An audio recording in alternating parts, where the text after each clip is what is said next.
Muy buenas tardes, hermanos. Ha sido realmente hermoso poder escuchar la palabra de Dios en esta conferencia. Siempre llegamos a la última sesión y es como que se voló, o sea, tan rápidamente y siento como que necesito una semana, un mes, un año solamente para masticar y pensar en toda la carne que hemos recibido acá, física y espiritualmente. Ha sido un gran gozo y pensando realmente en esto y el tema para esta última sesión, en vez de tratar de traer como un tema nuevo, diferente, yo quisiera nada más como que tener un tiempo de pensar juntos, exhortarlos a ustedes a contemplar a Jesucristo, contemplar lo que hemos escuchado acerca de nuestro Señor Jesucristo. Y pensando un poco en que la primera sesión hablé un poquito del libro de Hebreos, es notable de que el mandato sobresaliente del libro de Hebreos es precisamente el mandato de considerar y contemplar a Jesucristo. La primera vez que ocurre en Hebreos capítulo 3, versículo 1, donde dice: por tanto, hermanos santos, participantes del llamamiento celestial, considerad al apóstol y sumo sacerdote de nuestra profesión, Cristo Jesús. Considerad a Cristo Jesús. Y en el original la palabra considerar no es tanto como lo usamos hoy, como que a ver si lo quieres hacer o no lo quieres hacer. Se trata de meditar, de contemplar, de pensar intensamente en el objeto que en este caso es Cristo Jesús. Otro ejemplo muy conocido se encuentra en Hebreos 12, en donde el autor nos exhorta a poner los ojos en Jesús, el autor y consumador de nuestra fe. Dice de que Él, por el gozo puesto delante de Él, sufrió la cruz menospreciando el oprobio y se sentó a la diestra del trono de Dios. Y luego dice otra vez, después de hablar de Jesucristo, después de exaltar a Jesucristo, dice: considerad a aquel que sufrió tal contradicción de pecadores contra sí mismo, para que vuestro ánimo no se canse hasta desmayar. Los hebreos estaban sufriendo, estaban siendo perseguidos.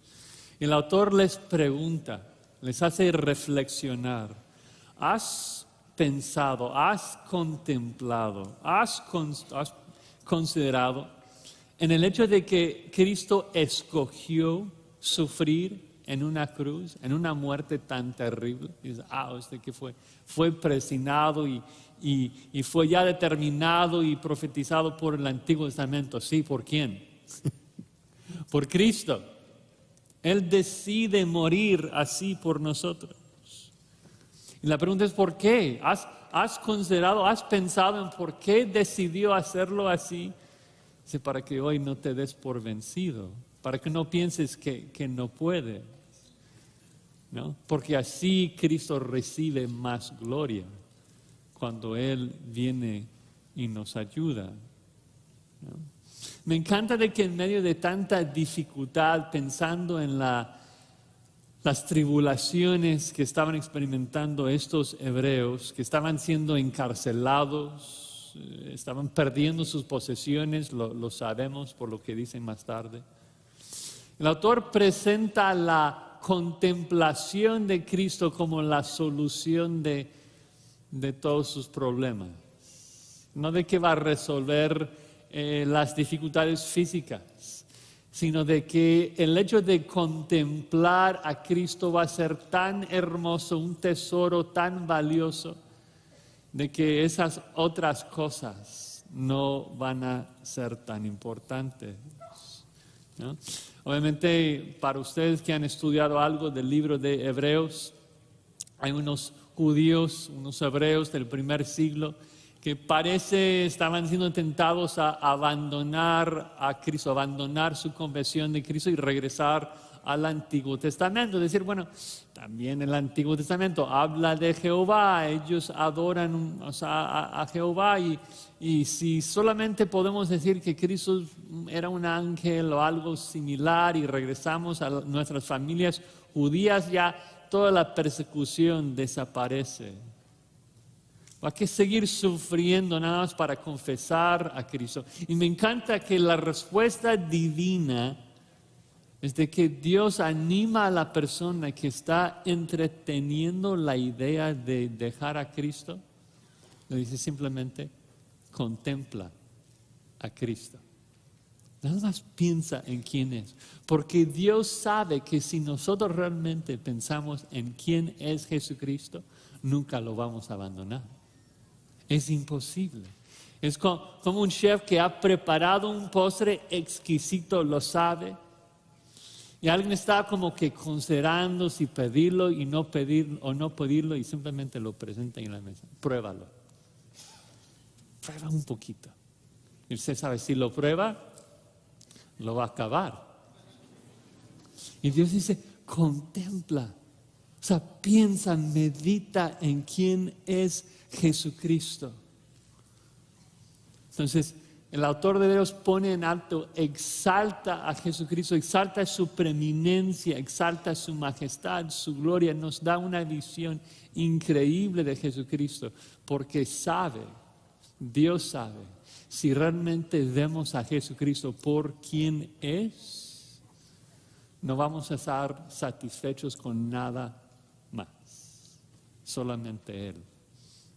Entonces, quisiera ir a los primeros versículos de Hebreos, pensando que varios de nosotros hemos comentado sobre los versículos, pero realmente sentarnos y pues asombrarnos de lo que dice estos primeros versículos de Hebreos, que realmente es la corona del libro, que es una introducción a todo lo que el libro abarca. Y vamos a ver en esos 3 versículos 3 puntos muy sencillos en un sentido, pero 3 maneras en que Cristo es la gloria de Dios. Cristo es la gloria de la palabra divina, Cristo es la gloria de la esencia divina y Cristo es la gloria de la obra divina. Vamos a leer el texto y luego entramos. Dice así la palabra de Dios, Hebreos 1:1.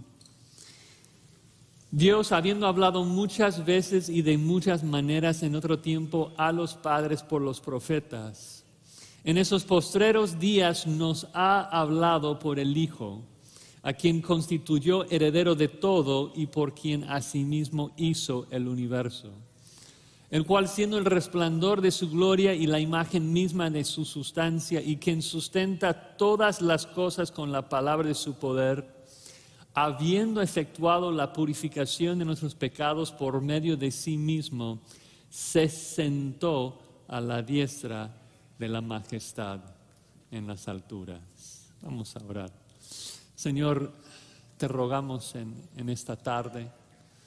Estamos cansados, la mente no siente la misma capacidad de recibir tu palabra y necesitamos de tu ayuda, necesitamos de tus fuerzas para prestar atención a tu palabra y que tu Espíritu Santo obre en nosotros y que nos dé una visión de la majestad y la hermosura de nuestro Cristo.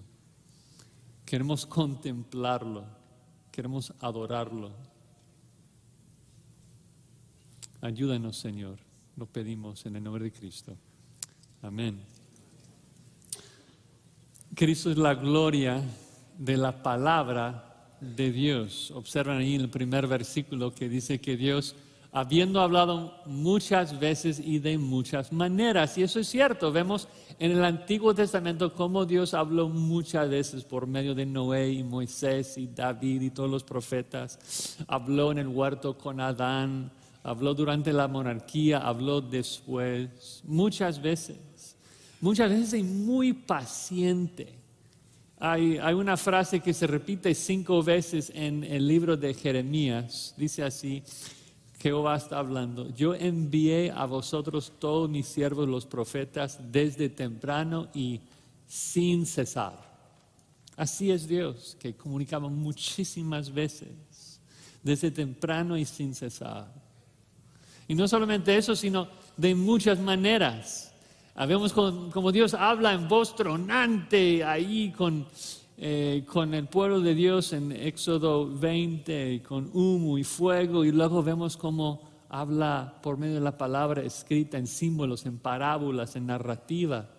Dios buscando la forma de comunicarse con su pueblo. Como un buen maestro que dice algo y los alumnos no lo captan por primera vez, entonces ¿qué hace? Lo repite varias veces y luego el alumno todavía no entiende. Entonces busca otra manera y hace un dibujo, hace una ilustración, buscando la forma de comunicarse. Dios en su bondad nos ha dado una gran revelación de sí mismo en el Antiguo Testamento, mostrando su misericordia, mostrando su santidad. Dios, por ejemplo, en Éxodo 34, cuando define su nombre y dice a Moisés: Jehová, Jehová, Dios misericordioso, piadoso, tardo para la ira, grande en misericordia, ¿verdad? Es increíble, el Antiguo Testamento es una increíble revelación de Dios. Pero el autor de Hebreos, como lo hizo también Pablo, entiende eso como solamente una sombra. La sombra de lo que Dios iba a hacer en Cristo. La revelación previa, lo que Dios nos dijo por medio de Moisés en un sentido, es una revelación que palidece ante la perfecta revelación de Dios en Cristo Jesús. El versículo 2 de Hebreos 1 dice: en estos postreros días nos ha hablado por el Hijo. O sea, antes hablaba muchas veces y no fue suficiente, ahora nos ha hablado una sola vez y basta. Noten todos los contrastes entre el versículo 1 y el versículo 2. Antes hablaba a los padres, ahora habla a nosotros. Antes, o sea, en otro tiempo, ahora en esos postreros días. Antes hablaba muchas veces y de muchas maneras, un verbo continuo. Ahora dice por el Hijo ha hablado, denota un acto definitivo, denota un acto completo. No nos dice de que nos va a hablar en Cristo, no nos dice que nos está hablando en Cristo, nos dice que nos ha hablado. Obvia implicación, no necesitamos más revelación. Todo lo que Dios quiso decirnos ya lo ha dicho en Cristo Jesús. Entonces necesitamos escuchar la revelación que ya tenemos en Cristo. Necesitamos contemplarlo. Necesitamos meditar en Él, en el Hijo. Ahora, nota interesante, en el original no presenta el artículo, no dice en el Hijo, simplemente dice en Hijo. Y en griego esto señala la cualidad del sustantivo que no presenta el artículo, de que este Hijo es el eterno Hijo de Dios, el que siempre ha sido Hijo. Y eso será importante en el argumento, porque luego en el versículo 5 va a hablar del Hijo prometido desde Edén, el Hijo de Eva, el Hijo de Abraham, el Hijo de David, y va a explicar de que el Hijo eterno de Dios es el Hijo prometido en el Antiguo Testamento. Pero la estructura de la gramática de decir de que Dios nos ha hablado en Hijo, sin artículo, también presenta un paralelo interesante en la forma en que hablamos de los diferentes idiomas. Es una ilustración que a lo mejor han escuchado, mi profesor en el seminario lo usó. Sería paralelo a decir, por ejemplo, de que Josías habla en español. O sea, intenta. Pero más o menos le entendemos. O sea, él puede comunicarse en español. Pero cuando realmente quiere decir algo con precisión, cuando está en casa y quiere hablar un mensaje claro a su esposa, no habla en español. O sea, le habla en inglés porque se expresa mejor en su idioma nativo, materno. Y el punto es de que Dios sí puede hablar en Moisés. Dios puede hablar en hebreo. Dios puede hablar en arameo. Pero cuando Dios quiere comunicar algo perfectamente, su idioma materno, por decirlo así, es hablar en Hijo, en Cristo. Cristo es la expresión más perfecta de Dios. Cristo trajo luz a nosotros. O sea, Dios nos dio luz. Dios nos dio todo su mensaje, toda su revelación. Ya nos dio toda su enseñanza. Porque el Hijo es la revelación perfecta y completa de Dios. Y es tan importante comprender eso porque hoy en día escuchamos mucho de personas que hablan de que son nuevos profetas, de que nos traen nueva revelación. Y yo siempre pienso en este texto y digo, o sea, ¿otro profeta? ¿Otra revelación? O sea, ¿por qué quiero otro profeta? Profeta es lo que tenían. Estás regresando a lo que tenían. Tenemos al Hijo. ¿Por qué quiero otro profeta? ¿Por qué quiero regresar a esto? Dices que necesitas una visión, otra revelación. Esto implicaría de que la comunicación divina en su Hijo Jesucristo es insuficiente. De que necesitamos algo más. No, tenemos al Hijo de Dios. Es la gloria de la palabra de Dios. Y sabemos de que es algo definitivo y completo. También por esa frasecita en el versículo 2 de que en esos postreros días está hablando de la última fase del plan de Dios. Ya no hay nada más que tiene que ocurrir en el plan de Dios antes de que Cristo regrese por los suyos, ¿no? Antes, bien, tenemos que vivir con gran expectativa, gran esperanza, ¿no? Pero afirma el hecho de que Cristo es la gloria, es la consumación de la palabra de Dios, porque si estamos en la última etapa, si estamos en los postreros días, entonces la revelación que antes venía de manera progresiva, un poquito con Adán, un poquito con Abraham, un poquito con Moisés, un poquito con David, ahora ha llegado a su fin. En los últimos tiempos, en la última etapa, ha llegado a su culminación en Cristo. Todo lo que necesitamos para la vida y la piedad, lo tenemos ya revelado. La fe ha sido una vez dada a los santos. Entonces no tenemos que buscar una palabra de Dios por medio de otras fuentes. Si necesitamos saber algo de Dios, si tú quieres saber algo de Dios, ¿sabes a quién debes de contemplar?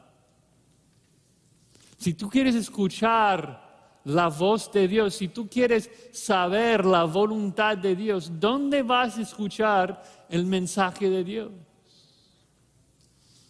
En su Hijo, revelado en este libro.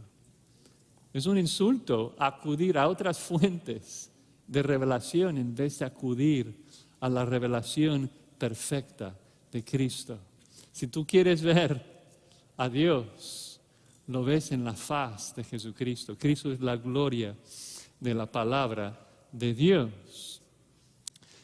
El autor agrega otro punto ahí, no solamente de que Cristo es la gloria de la palabra de Dios, agrega de que es la gloria de la esencia misma de Dios. Mira, esta descripción que da son 5 frases, comenzando ahí en el versículo 2, 5 frases que describen a Cristo como la gloria de Dios. La primera es de que Cristo es quien fue hecho heredero de todo. Dios creó todo lo que existe para su eterno heredero, para Cristo. Es una verdad que se enseña en muchos lugares de la Biblia. Colosenses 1 dice que todo fue creado por Él y todo fue creado para Él. Eso es lo que significa ser heredero. Y no quiero entrar en muchos detalles técnicos, pero cuando el autor de Hebreos dice de que Dios le constituyó heredero, la idea es de que le puso, le instaló como heredero, la idea es de que le entronizó. Está hablando de la exaltación de Jesucristo en su ascensión al trono mismo de Dios. En esos postreros días después de la resurrección y la ascensión de Cristo, Dios lo ha puesto, Dios lo ha instalado a su diestra. Cristo reina allí, Cristo reina hoy allí y ahora está simplemente esperando hasta que su Padre ponga a sus enemigos por estrado de sus pies. Y el punto es de que todo lo que existe como regalo, existe como herencia del Padre al Hijo. Hay mucha gente hoy en día que ni siquiera sabe por qué existe, ¿no? Y tienen esas preguntas, están en la universidad y como que hoy, o sea, la gente es tan confundida hoy, ¿no? O sea, ni siquiera saben si es varón o hembra. Pero la realidad es de que si nos preguntamos ¿por qué existe? ¿Por qué existe el mundo? ¿Por qué existen los ángeles? ¿Por qué hay materia? La respuesta bíblica es esta: somos la herencia del Hijo. Le pertenecemos a Él por derecho y por decreto del Padre. Dios le constituyó heredero de todo. Toda molécula de este universo pertenece a Cristo. Él es el heredero de todo. No solamente esto, no solamente recibe toda la creación, el autor aclara de que es por medio de Cristo a sí mismo que Dios hizo el universo. Y eso es interesante porque, o sea, ya en la sesión de preguntas y respuestas hablamos mucho de la Trinidad. Si nos preguntamos quién hizo el universo, bueno, cualquier cristiano que ha ido a la zona dominical, cualquier niño podría decir, bueno, Génesis 1:1, Dios creó los cielos y la tierra. Entonces, si preguntas, ¿cómo lo hizo? ¿Cómo es de que Dios hizo al mundo? La respuesta, bueno, Él dijo sea la luz y fue la luz. Es decir, de que Dios creó todo por medio de una palabra. Dios creó todo por medio de un verbo. ¿Y cómo se llama ese verbo? Se llama Cristo. Juan 1, el verbo estaba con Dios, el verbo era Dios. El que estaba con Dios en el principio, Juan dice, todas las cosas por Él fueron hechas. Nada de lo que existe, nada de lo que ha sido hecho fue hecho. Sin Él, nada llegó a existir. Dios creó todo, sí, amén. Pero Dios es trino. Jehová es un Dios trino. Y en la creación vemos a las tres personas involucradas en la creación. El Padre, el Verbo y el Espíritu Santo moviéndose sobre la faz de las aguas. Dios, piénsanlo, si la idea es contemplar la hermosura y el poder de Jesucristo, piensen en esto, Dios hizo el universo por medio del poder ¿de quién? De su Hijo Jesucristo. Todo. Eso es la palabra allí cuando dice de que hizo el universo, la palabra literal es edades. Dios hizo las edades por medio de Cristo. Habla de todo, no solamente la materia. Ángeles, energía, almas, el pasto, el sol, las estrellas, todo. O sea, cuando estamos contemplando a Cristo, estamos contemplando un ser que tiene poder para crear de la nada. ¿Han pensado en eso? O sea, poder para crear billones de estrellas. Billones de galaxias de billones de estrellas. Poder para crear cosas tan grandes, pero luego al mismo tiempo con una complejidad inescrutable, al nivel molecular. O sea, el poder y la sabiduría de Cristo para crear todo esto es increíble. Además de esto, agrega la tercera frase, versículo 3, de que Cristo, el cual es el resplandor de su gloria. Cristo es el resplandor de la gloria de Dios. Y otra vez estamos como que moviéndonos un poquito más cercanos a la Trinidad. Entonces es un misterio que no vamos a comprender al 100%, y eso no debe de frustrarnos, como nos dijo el hermano Sukel. Es un mar donde debemos meternos y simplemente disfrutarlo completamente, ¿no? Muchas veces en las clases de seminario los alumnos preguntan, explícame eso de la Trinidad, de cómo es de que hay un solo ser en 3 personas. Yo no lo entiendo. Si alguien dice que entiende la Trinidad, necesariamente es un hereje, porque va a cometer una herejía al tratar de comprender un misterio. Y eso no debe frustrarnos, debemos gozarnos de que nuestro Dios es más allá de nuestra capacidad de comprenderlo. Pero dice de que el Hijo es el resplandor de la gloria de Dios. Esa palabra resplandor, en tanto creo griego y español, da la imagen del sol, de algo que brilla, algo resplandeciente.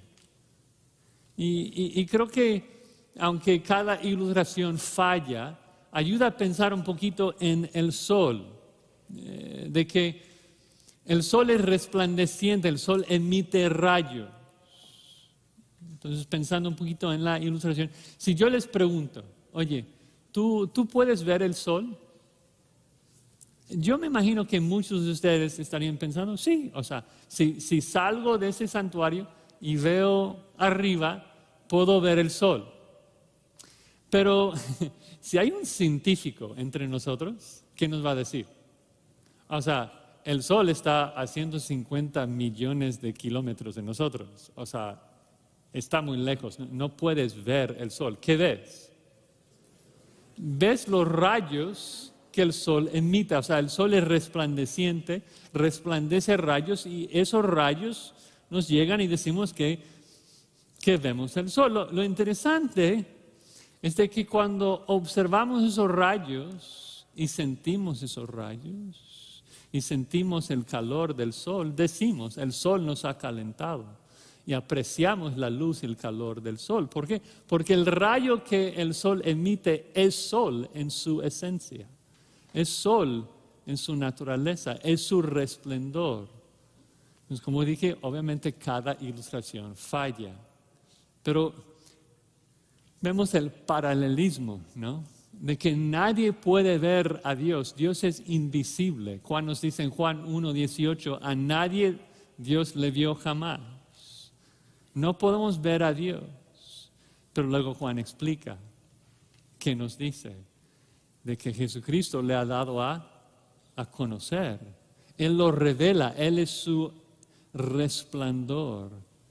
Colosenses 1, ¿no? Cristo es la imagen del Dios invisible. No puedes ver a Dios, pero puedes ver a Jesucristo, el hombre que revela quién es Dios, porque Él es Dios.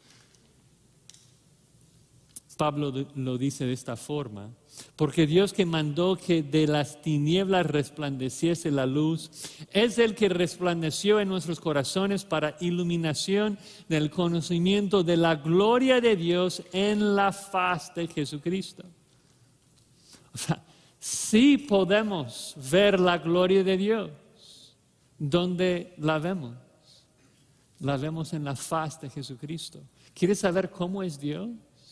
¿Quieres saber cómo es su carácter? ¿Cómo responde a las circunstancias humanas? Lo puedes saber, Dios lo ha revelado. Él lo ha comunicado por medio de su Hijo, quien es el resplandor de su gloria. Jesucristo lo dice así, ustedes saben la historia, Juan 14, 6 en adelante. Jesucristo dice, yo soy el camino, la verdad y la vida. Nadie viene al Padre sino por mí. Luego explica, dice, si me conocieses también a mi Padre conoceríais, y desde ahora lo conocéis y lo habéis visto. Y esto fue demasiado para Felipe. Dijo, hoy puedo conocer al Padre. Entonces Felipe le dijo en el versículo 8, Señor, muéstranos el Padre y nos basta. Así suena muy espiritual, ¿no? Ay, yo quiero ver. Y Jesucristo casi puedes escuchar la angustia y el dolor en su voz. Y le dijo, ¿tanto tiempo hace que estoy con vosotros y no me has conocido, Felipe? El que me ha visto a mí, ha visto al Padre. ¿Cómo pues dices tú, muéstranos el Padre? O sea, tú que has vivido conmigo por años, ¿cómo me preguntas esto? ¿Cómo me preguntas si puedes ver al Padre si yo estoy aquí enfrente de ti?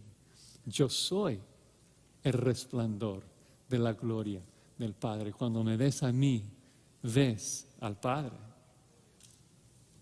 El Padre y yo somos uno, compartimos la misma sustancia. Por eso la frase que sigue en Hebreos 1, de que Cristo es la imagen misma de su sustancia. La imagen significa la perfecta representación de la sustancia, la esencia de Dios. Jesús es Dios, digno de nuestra adoración porque comparte la misma sustancia de Dios. No es de que Dios Padre tiene más sustancia que el Hijo, no es de que la sustancia de Dios está dividida en partes. El Padre es Dios, el Hijo es Dios, el Espíritu es Dios. En términos ontológicos son iguales, en términos de esencia son iguales. Esto entonces es importante, explica de que el autor no está diciendo de que Cristo es una copia perfecta, pero una copia separada del Padre. Como que el Padre hizo una copia de sí mismo y ahora son dos seres, el Padre y luego la copia perfecta. No. Está diciendo de que son el mismo ser. Colosenses 2:9, en Cristo habita corporalmente una parte de la plenitud de Dios. Toda la plenitud de la deidad. La implicación es de que el Padre y el Hijo son iguales en términos de su carácter, en términos de todo. Cuando ves a Jesucristo, no vas a ver ninguna diferencia entre Él y el Padre, entre Él y Dios. No es como que, Dios es amoroso, pero Jesucristo tal vez un poquito menos. Ni tampoco de que el Padre es muy santo y celoso, el Padre es justo y vengador. El Padre manda a gente al infierno, pero Jesucristo, Él se humanó, Él compadece de mis debilidades. No es así. Cristo es la representación perfecta de la esencia divina. Entonces, si tú lees un pasaje como Nahum 1:2, que Jehová es Dios celoso y vengador, que Jehová es vengador y lleno de indignación, la pregunta es esta. Si Dios está indignada y lleno de furor en contra del pecador, ¿de qué está lleno Cristo? De lo mismo. De la misma indignación en contra del pecador, porque Él es la imagen misma de la sustancia de Dios. Y es importante reconocer esto, de que Jesucristo vino a la tierra, vino a la cruz para morir por nuestros pecados. ¿Por qué? Porque Él mismo, su propia santidad, demandó el pago. Él debía vengar su propia santidad. Tenía que poner nuestro pecado sobre sus hombres porque Él mismo es santo. Su propia justicia lo demandó. Pero ¿sabes qué? Lo mismo aplica, el mismo principio de que si estamos leyendo los evangelios y vemos la tierna compasión de Jesús, si vemos su amor, si vemos su humildad, entonces ¿qué sabes de tu Padre Celestial?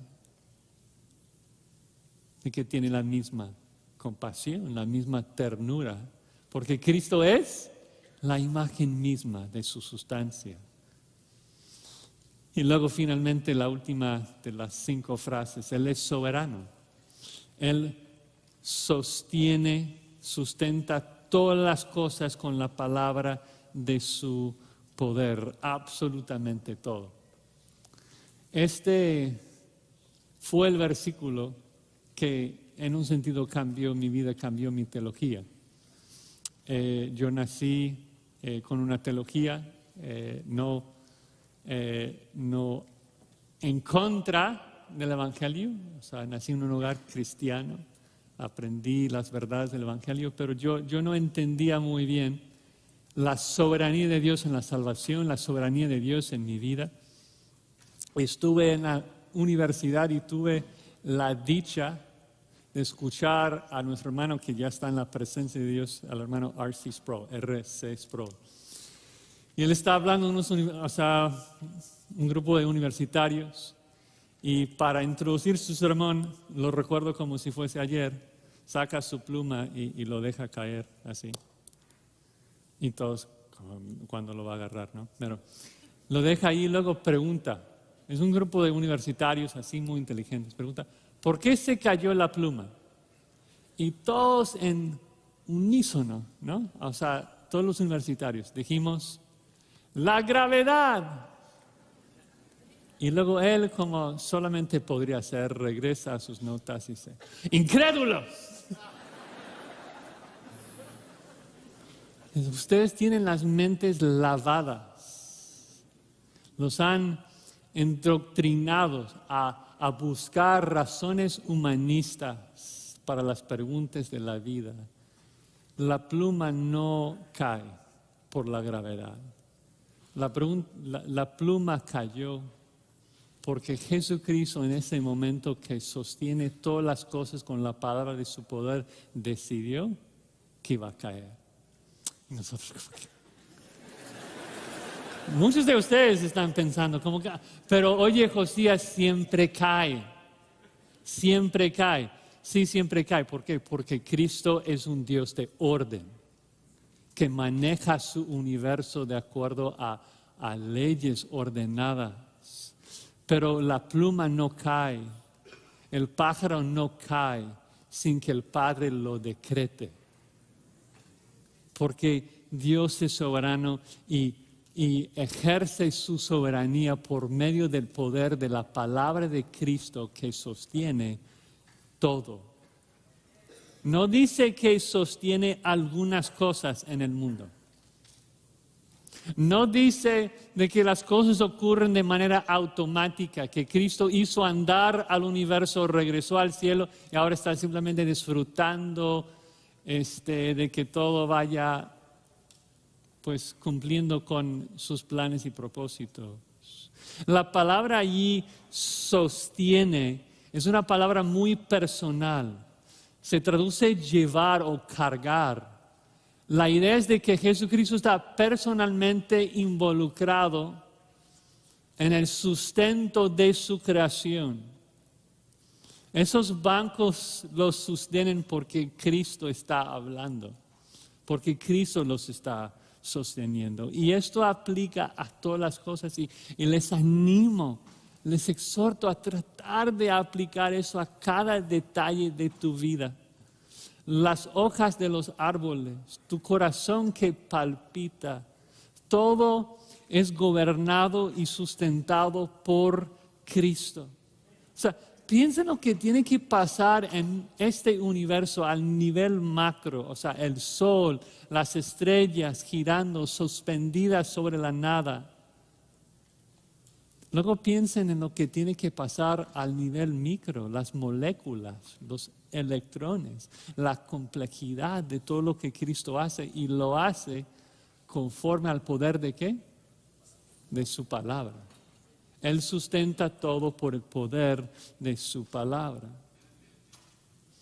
La próxima vez que tú dudes el poder de su palabra, piensen en esto.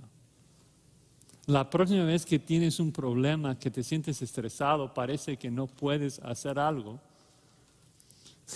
Si la palabra de Cristo tiene el poder de crear y luego sostener todo lo que existe en el universo, tiene poder para sostenerte a ti y a mí y cumplir exactamente con los propósitos de Dios. ¿No? Si quieres experimentar, mucha gente habla de experimentar poder, aquí está la palabra de Cristo. La palabra de Cristo hay que contemplarlo, contemplar el poder de nuestro Cristo, quien es la gloria de la esencia de Dios, es Dios mismo. Eso nos lleva al tercer punto. Cristo no solamente es la gloria de la palabra y la esencia divina, también es la gloria de la obra divina. Observen allí en el versículo 3 y a la mitad, que dice, habiendo efectuado la purificación de nuestros pecados por medio de sí mismo, se sentó. Este texto es tan rico, realmente el autor está englobando, resumiendo todo lo que nos va a decir en el resto de esta epístola, hablando de la purificación de nuestros pecados por medio de sí mismo. Es el evangelio completo acá, de que Cristo dio su vida, vertió su sangre para purificarnos. Juan el Bautista clamaría, he aquí el Cordero de Dios que quita el pecado del mundo. Él tomó nuestro lugar, Él tomó nuestros pecados, se dio a sí mismo tomando en su cuerpo toda la ira que tú y yo merecemos. ¿No? El punto lo dice, hizo purificación ¿cómo? Por medio de sí mismo. De que Él siendo sacerdote usa a sí mismo como el sacrificio. ¿No? Todo lo demás sacerdotes, como veremos más tarde en el libro de Hebreos, entraban en el templo con pecado propio y sangre ajena. Y Jesucristo entra en el templo celestial con sangre propia y con pecado ajeno. Y se sacrifica a sí mismo para purificarnos a nosotros. Él el sacerdote y el sacrificio para ser el justo y el que justifica, como hemos escuchado en nuestro hermano Washer, de que para satisfacer la justicia de Dios, Jesucristo pagó por nuestros pecados. Éramos enemigos de Dios, pecadores alejados de su presencia, y Él nos ha reconciliado, Él nos ha purificado. Y la verdad es que necesitábamos esa purificación de manera increíble. Éramos tan sucios. Es un problema tan grande de que el mundo se considera así muy bien. Saben de que a lo mejor han fallado un poquito, pero no entienden su pecado. Nosotros que conocemos el capítulo 3 de Romanos, y muchas veces cuando estamos hablando de un pecador y tratando de entender, de que entienda su pecado, el problema es de que él se ve muy bien. Es una persona que se ve en el espejo y se ve guapo. Se ve a sí mismo como guapo, arreglado, todo bien. El problema es de que no está viéndose por medio del espejo de las Escrituras. Está comparándose con otras personas. Y solamente es por medio del Espíritu Santo, cuando Él nos regenera y nos da ojos, que no solamente vemos la belleza de Jesucristo, sino vemos quiénes somos en verdad. Y el espejo de ese incrédulo comienza a aclararse, ya no está tan borroso. Y comienza a ver la imagen que está en ese espejo y ¿qué ve? Ve una calavera en el espejo, ve que hay una serpiente saliendo del orificio que era su boca y que hay gusanos ahí, donde pensó que era ojos. O sea, es un muerto, es un cadáver. Dice, uy, qué asco. Pero es lo que soy. Es lo que soy. Somos sucios. Pero esto es lo que hace que la purificación de Jesucristo sea tan hermosa y tan bella. De cuando vemos lo que somos, y luego el texto dice que Cristo nos ha purificado, de que un día Cristo nos va a presentar delante de su Padre sin mancha, irreprensibles delante de Él. Que es, wow, ¡qué increíble! ¡Qué purificación! De que el Padre, cuyos ojos son como llama de fuego, nos va a ver de cabeza hacia los pies y no poder encontrar mancha en nosotros. O sea, qué lavada, qué increíble. Y creo que para entender lo espantoso que esta frase hubiera sido para el hebreo del primer siglo, debemos tratar de interpretarlo a la luz de lo que ellos tenían en el Antiguo Testamento, bajo el Antiguo Pacto. Recuerden de que en este punto del libro de Hebreos, Cristo está mostrando la superioridad de Cristo por encima del Antiguo Pacto. Entonces la pregunta es, ¿qué tenían en el Antiguo Pacto? Bueno, sabemos de que bajo el Antiguo Pacto era peligroso acercarse a Dios, ¿sí o no? O sea, llegas demasiado cerca y mueres. Ofreces un fuego extraño y mueres. Tocas el arca aún con intención de protegerlo y mueres. El problema es de que muchas veces nosotros que somos cristianos, que vivimos de este lado de la cruz después de la purificación y la gracia, aunque Dios sigue siendo santo y vengador, Él no cambia, Él es inmutable, pero nosotros no experimentamos esto porque estamos cubiertos por la justicia de Jesucristo. Pero no es de que Dios era santo y que ahora no. Si Dios era santo es porque es santo, no cambia. Salmo 5:5, Dios aborrece a los impíos todos los días. Salmo 7:11, igual, Dios está irado contra el impío todos los días.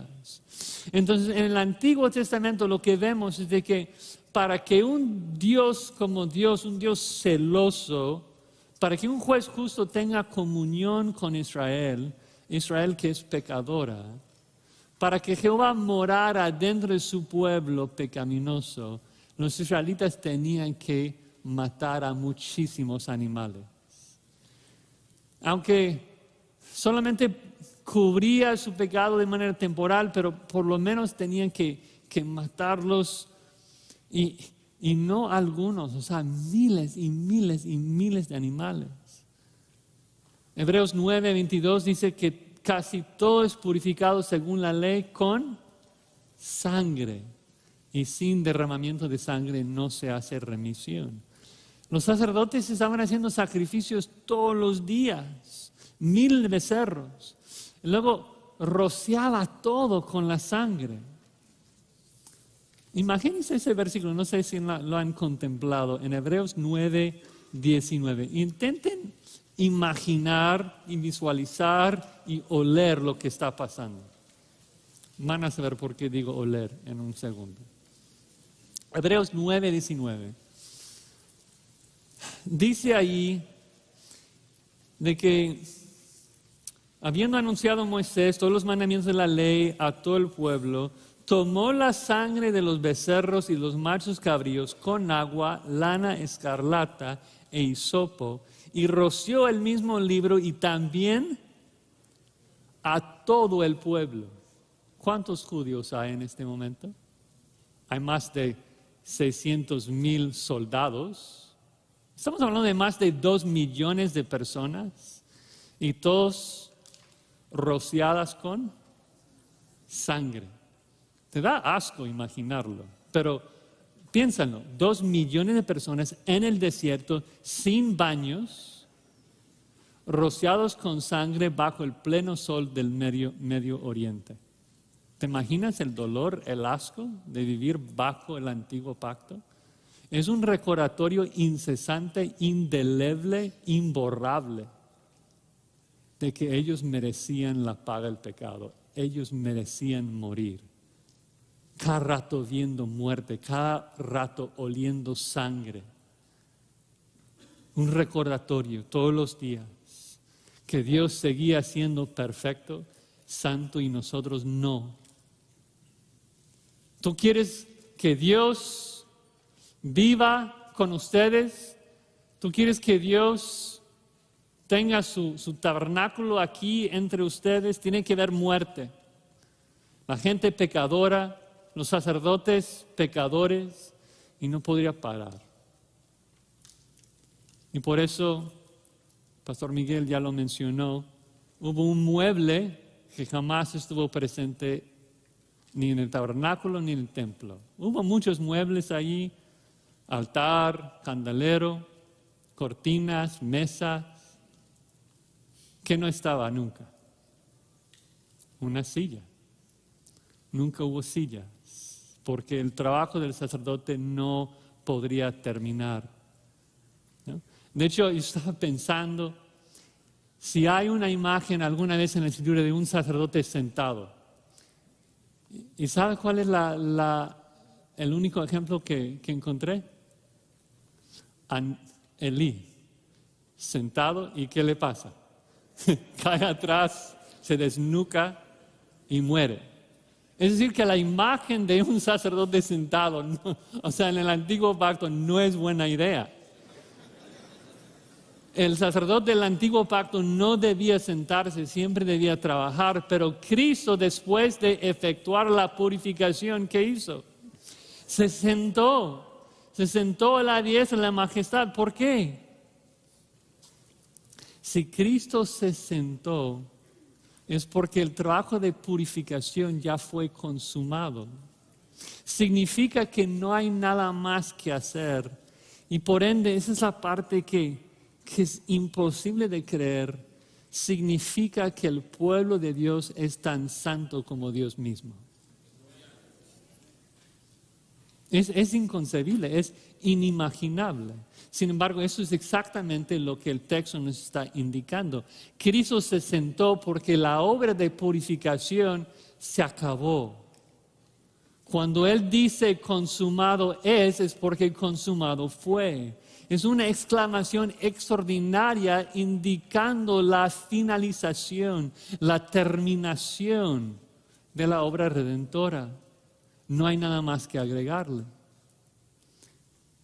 Es por eso que en Hebreos 10, si tienen sus Biblias abiertas, en Hebreos 10:10, el autor dice de que en esa voluntad somos santificados mediante la ofrenda del cuerpo de Jesucristo hecha una vez para siempre. Ciertamente todos los sacerdotes a día tras día ministrando, ofreciendo muchas veces los mismos sacrificios que nunca pueden quitar los pecados.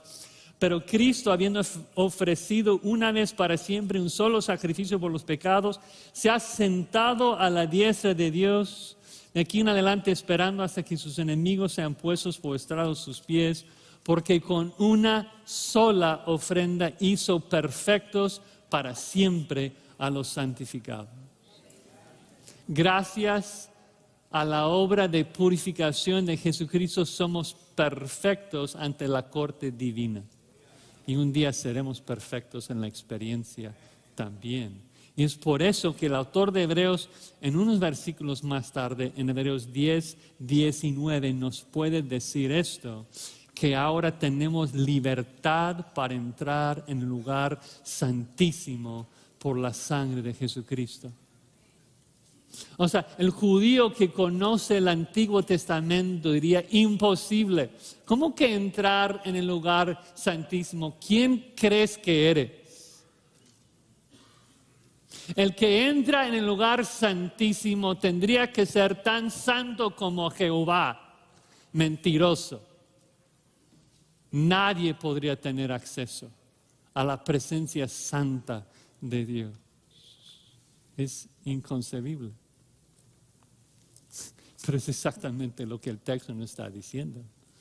De que después de ser purificados nosotros podemos entrar en la presencia santa de Dios porque hemos sido santificados, hemos sido purificados, perdonados. Que ahora podemos entrar en la presencia santa de Dios sin vergüenza, sin pena, sin culpa, sin mancha, no por algo, que nosotros hayamos hecho, no porque nosotros merecemos algo, no por obras de justicia que nosotros hubiéramos hecho, sino por su misericordia, por el lavamiento de la sangre que Él derramó. Y la única implicación que tú puedes sacar de eso es de que entonces no hay ningún rito, no hay ninguna cosa que debemos agregarle, consumado es. Y qué insulto a la obra de purificación, el que piensa que puede aportar algo a su salvación. Tú ahí con tu jabón tratando de lavar tus manchas, como si mi esfuerzo pudiera lograr o agregar o mejorar de alguna manera a la obra de Cristo. No. Y no solamente esto, sino que el autor de Hebreos en el capítulo 1, regresando al texto, nos quiere ayudar a comprender la exaltación de Jesucristo, nos quiere ayudar a entender que la obra fue consumada, en que dice que Cristo, después de efectuar la purificación, asciende y se sentó ¿dónde? A la diestra de la majestad en las alturas. Y esa frase realmente es una cita del Salmo 110 que el autor de Hebreos va a citar más tarde en el versículo 13. Y el punto es que el Salmo 110:1 dice esto: Jehová dijo a mi Señor, David está hablando, dice, Jehová dijo a mis señores, el Padre dijo al Hijo, siéntate a mi diestra hasta que ponga tus enemigos por estrado de tus pies.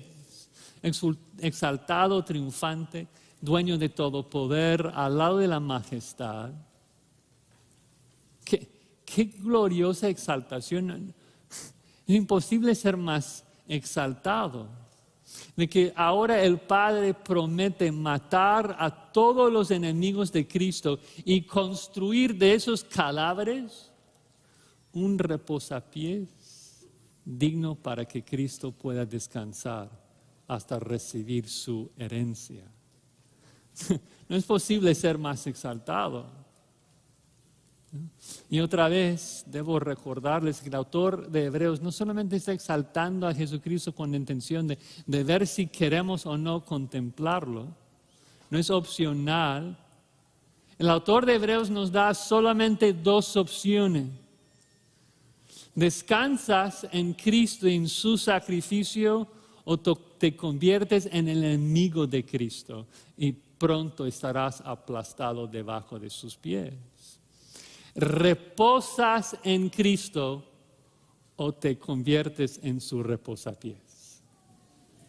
Son las dos opciones que tú tienes frente a este personaje, la gloria de la palabra, esencia y obra divina.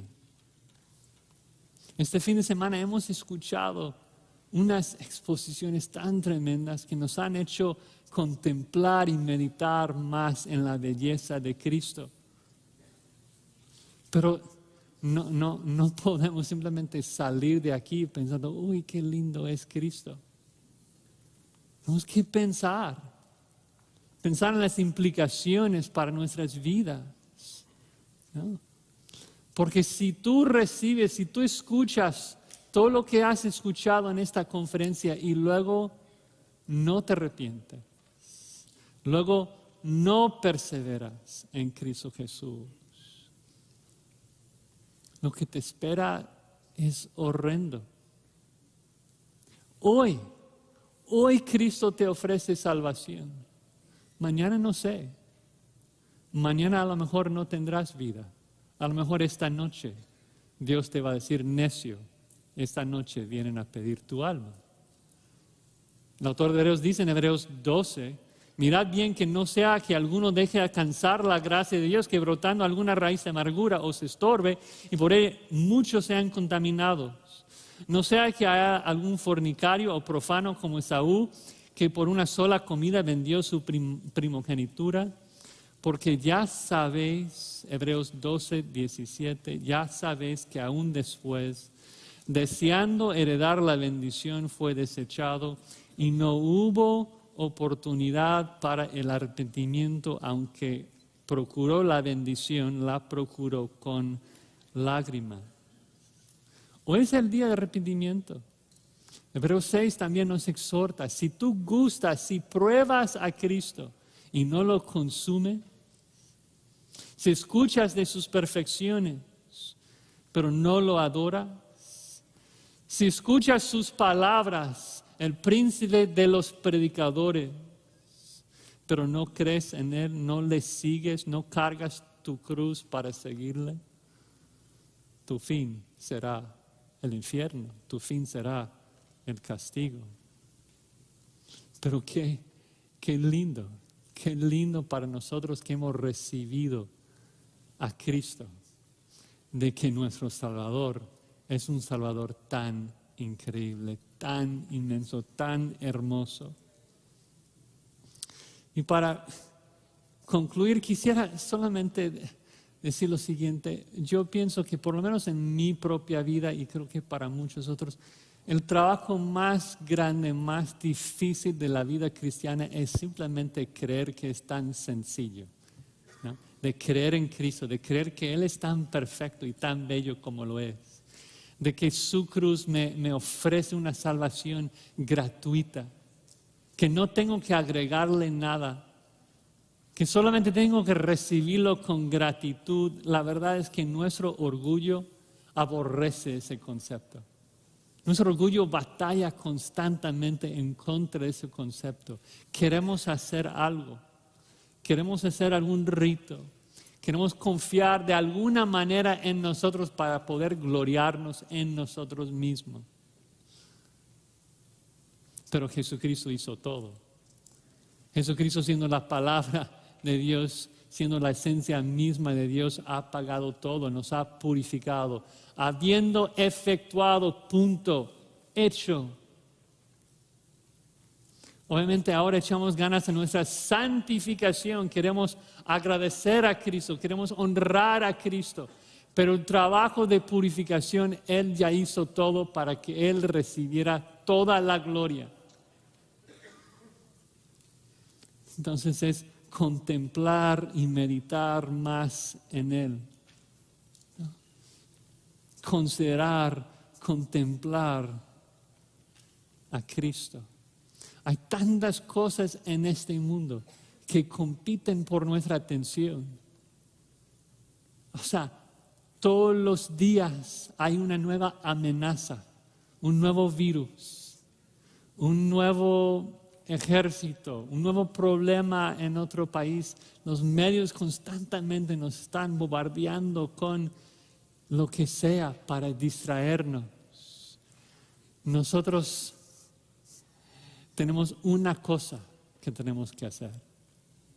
Y tenemos que escoger la buena parte, como Jesucristo dijo a Marta, de sentarnos frente a los pies de Jesucristo y contemplarlo.